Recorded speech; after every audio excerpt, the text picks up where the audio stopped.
Baru aja sebulan yang lalu kita nge-review sebuah HP yang harganya cuma 2 jutaan tapi layarnya udah OLED, on-screen fingerprint ada, NFC ada, dan juga chargingnya sampai 45 watt. Nggak taunya sekarang ada lagi dari grup yang sama pula. Gila nih Transsion di harga 2 jutaan.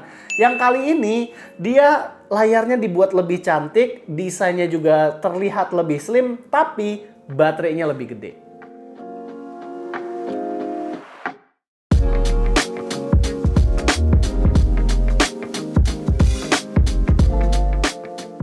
Untungnya desain box dari itel Super 26 Ultra ini nggak berdesain gaming-gaming gimana gitu kayak Infinix. Cuma box hitam yang ada tulisan-tulisan speknya aja. 144Hz 1,5K, Curve AMOLED, dan lain-lain tuh ada. Di dalam box kita akan langsung disuguhin anti gores dari mereka yang kelihatan ya, ini bezelnya hitam, pembersihnya atau cleaner kit, HP-nya yang dibungkus kegimikan lagi. Ini redundant yang menurut gua karena tulisannya di luar ada, di sini ada juga. Casing gratisannya juga ada MagSafe-MagSafe-annya. Unik juga kalau mau naruh MagSafe di sini. Chargernya juga yang kita dapat cuma 18 watt aja. Nanti kita akan coba chargernya ini berapa lama. Oke, masuk ke handphonenya itu sendiri. Anjay, ini cakep banget handphonenya. Desainnya itu sleek dan elegan parah. Bahan belakangnya itu matte polikarbonat dengan placement logo itel termewah yang pernah gue lihat. Padahal desain logonya itu agak murahan. Bagian depan juga ada 3D curved glass yang bikin HP-nya itu makin kelihatan cantik. Cocok buat pengguna cewek. Ngikutin gue sama desainnya Samsung, terutama Note 9 yang pernah jadi daily driver gue. Cuma sayangnya 3D curve-nya ini adalah bezel, bukan layar ke samping-samping kayak Samsung. Nah, ngomong-ngomong layar, HP ini sendiri udah menggunakan panel OLED Full HD Plus yang entah kenapa mereka nyebutnya adalah 1.5K ya. Warna yang keluar dari layarnya ini super vivid dan juga bisa dibawa terang banget di outdoor. Sayangnya kita nggak menemukan software yang bisa mengatur white balance dari layarnya. Nah, refresh rate-nya ini diklaim bisa sampai 144Hz, namun sepengalaman kita di menu dia stuck di 90Hz, walaupun dari setting performa dan juga walaupun mau di set custom refresh rate di 144Hz di aplikasi tertentu, dia tetap ketahan di 120Hz aja. Lanjut, HP ini sendiri beratnya cuma 170 gram, lebih enteng 20 gram dari Infinix Hot 60 Pro, dan juga terlihat tipis. Terlihat tipis ya, jangan tertipu. Karena aslinya tebelnya itu tetap 0,7 cm sama dengan Infinix punya. Cuma pinggir-pinggirnya itu dibuat tipis. Tapi tetap aja ini adalah HP tipis yang nyaman banget dipakai. Mau ditaruh di kantong pun nggak kegendutan. Dibawa nonton konten sambil tiduran juga nggak berat. Dan kalau mau dipakai di ruangan gelap, brightness layarnya juga bisa rendah banget biar nggak nusuk mata. Sayangnya speaker dari HP-nya ini masih mono. Jadi kalau mau nonton konten di HP ini, kita saranin sih pakai TWS atau Bluetooth speaker. Dan buat kalian yang suka pakai earphone kabel atau IEM, sayangnya HP ini nggak ada 3,5 mm jack. Lalu tombolnya ini semua ada di bagian kanan, ada volume dan juga power button dengan grip oranye yang ngasih ciri khas unik ke HP-nya. Overall gue lebih suka desain dari itel Super 26 Ultra ini ketimbang saingan-saingannya yang ada di 2 jutaan rendah. Kalau buat UI-nya itu sendiri ya jujur desainnya Transsion banget lah. Mulai dari quick setting, desain notifikasinya, sampai ke menu setting juga sama. Aplikasi-aplikasi bawaannya juga sama, ada snack video lah. Terus apalagi nih iPulse. Kemarin di Infinix juga ada ini. Untungnya, bloatware ini kebanyakan bisa kita uninstall dan beberapa yang nggak bisa di-uninstall itu bisa di-disable aja. Tombol back yang ada di bawah desainnya jelek sih menurut kita. Bagusan kalau bentuknya itu segitiga kayak HP Android kekinian yang lain. Sayangnya di Infinix bisa segitiga, entah kenapa di sini nggak bisa. Buat sign in juga ada face recognition dan on-screen fingerprint, cuma placement on-screen-nya itu terlalu ke bawah ya kalau di tangan gua. Sekarang kita bahas kameranya dulu. Di kameranya dia menggunakan 50 megapiksel wide sensor aja. Jadi yang bawah itu cuma IR blaster, bukan kamera. Kualitasnya ya seperti HP di harga 2 jutaan. Ini mirip-mirip sama Infinix Hot 60 Pro. Cuma entah kenapa white balance yang dipunya itel ini agak kebiru-biruan dibanding Infinix punya. Dan image yang diambil juga jadi gelap dan desaturated terutama di warna daun. Warna kulit masih fine lah, tapi environmentnya cenderung gelap.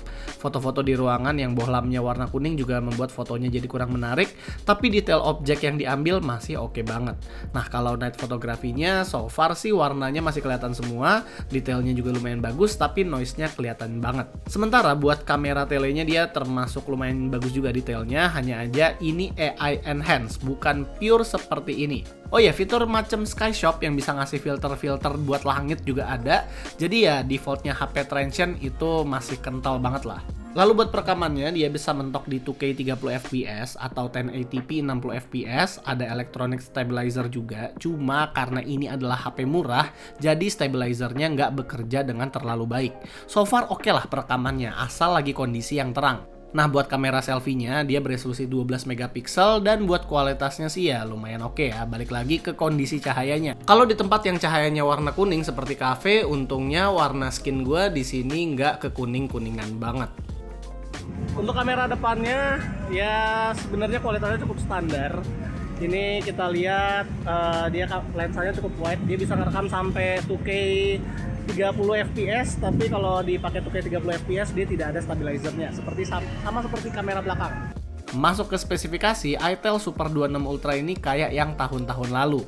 Pakainya itu Uni SoC, dan kalau yang tahun ini pakainya chipset T7300. Dia udah pakai arsitektur 6 nanometernya TSMC, jadi harusnya sih udah lumayan efisien. Dan iGPU-nya pakai ARM Mali G57 yang kalau dicek di skor Antutu 11, skornya ini udah ngelewatin Helio G200-nya Infinix kemarin dan juga Snapdragon 685-nya Redmi 15. RAM-nya berkapasitas 8GB LPDDR4 yang bisa ditambah RAM virtual juga, tapi gua nggak lakukan di sini, dengan dua pilihan storage UFS 2.2 yang 128GB-nya itu harganya di 2,4-an, sementara 256GB-nya itu ada di 2,6 jutaan. Beda 200.000 berasa nanggung ya. Kalau kita tes di beberapa game Weibo, Honkai Star Rail Uni SoC T7300 ini bisa dapetin sampai 30 fps settingan very low. Ya, Wuthering Waves bisa dapat 30 fps juga dengan settingan all low, dan game baru macam Stella Sora bahkan bisa dapetin sampai 44 fps. Itu frame rate-nya nggak di cap ya, memang segitu dapetnya. Ini bukti juga kalau HP ini nggak cuma capable main ML atau PUBG doang, tapi juga yang lumayan berat. Cuma HP ini memang lumayan panas ya, kalau di bagian depannya dia bisa sampai 42 derajat Celcius, sementara di bagian belakang, bagian chipset itu ada di 39 sampai 40 derajat Celcius. So far kita udah pakai HP ini tuh selama sebulan, pengalamannya juga asik, HP-nya itu enteng, tipis, tapi baterainya tetap gede. Dia udah pakai silikon karbon yang menjelaskan kenapa bisa seenteng ini padahal baterainya itu 6000 mAh, playback video YouTube dengan brightness dan volume sama-sama di 40%, dia bisa tahan sampai 17 jam. Itu pun masih ada sisa 20% lagi. Gokil!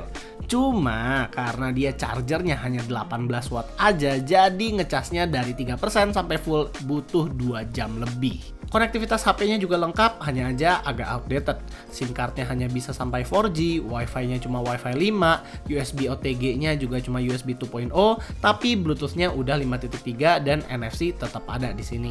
Dan kalau mau dipakai jadi HP kedua buat main game juga asik. Saat kita konekin ke controller, dia nggak begitu berat dan kerasanya kayak pakai handheld yang ringan aja gitu.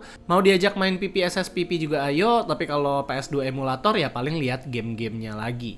Oh iya, satu lagi, buat beberapa pembeli pertama HP ini, dia ada casing yang bisa pajang gambar di belakangnya pakai e-ink. Bisa pasang gambar waifu favorit atau foto bokin kalian. Kalau kita bandingin sama saingannya di kelasan harga 2 jutaan rendah, sebenarnya ada beberapa yang gue suka dan nggak suka dari itel S26 Ultra ini, apalagi kalau kita bandinginnya sama Infinix Hot 60 Pro. Yang gue suka itu pastinya desainnya, karena desainnya ini terlihat kayak HP mewah. Bahkan nyokap gue aja yang tadinya mau gue kasih Infinix ini, pas dia ngeliatin HP-nya itel, dia langsung jatuh cinta sama yang itel ini karena ya modelnya itu lebih menarik lah di depan kaum hawa. Ya apalagi baterainya juga lebih gede dan secara function kurang lebih sama lah sama Infinix ini. Nah cuman baterai yang gede itu juga yang menyebabkan chargingnya itu jadi lama. Karena dia chargingnya ini cuma 18 watt, ini membutuhkan waktu 2 jam yang pastinya bikin bete buat charging HP ini sampai full dibandingin sama chargingnya si Infinix yang udah sampai 45 watt. Dan juga kalau misalnya kita ngeliatin lagi nonton konten pakai speaker, jadinya kita nontonnya itu pakai mono gitu ya. Lebih enak kalau kita pakai Infinix yang dia itu seenggaknya udah stereo, walaupun ya kualitasnya masih kurang lebih sama lah. Nah terus juga kalau kita lihat secara kameranya, dia itu kayak punya signature yang berbeda dari Infinix, di mana Infinix ini lebih terang dan juga warnanya itu lebih bright daripada ini warnanya itu agak-agak bluish gitu kameranya.